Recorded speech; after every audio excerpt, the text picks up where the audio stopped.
મારું નામ પીએસઆઈપી ઘરિયા Jahangirpura police station Surat શહેર.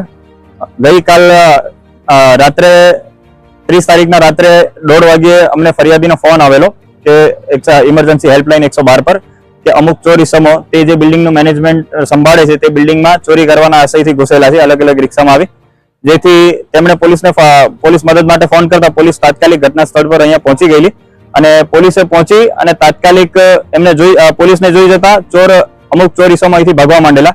જે ઇસ્કોન ઝુંપડપટ્ટી હળપતિવાસ ઝુંપડપટ્ટી છે ત્યાં એ લોકો ભાગેલા હતા, જ્યાંથી સ્થાનિક લોકોની મદદથી પોલીસે તેમને પકડી પાડેલા હતા અને ત્યારબાદ અમુક ઇસમો આ જ બિલ્ડિંગમાં ધાબા પર 9મા માળે ધાબા પર ટાંકીમાં છુપાઈ ગયેલા હતા.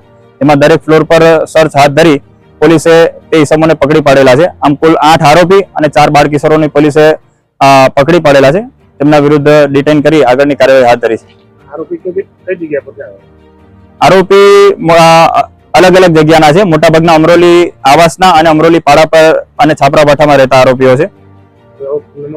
અગાઉ તેમના એવા કોઈ રીડા આરોપી નથી, પરંતુ તેઓનો ઈરાદો આ બિલ્ડિંગ હાલ બાંધકામ હેઠળ હોય અને બાકી હોય કામકાજ, જેથી અવાવરૂ જગ્યાનો લાભ મેળવી ત્યાંથી ઇલેક્ટ્રિકના વાયરો, તાંબાના પાઇપ, તળા આવી વગેરે સામગ્રી એને ચોરી લઈ જઈને ત્યારબાદ એને ભંગારમાં વેચીને એમાંથી પૈસા કમાણી કરવાનો એમનો ઈરાદો હતો.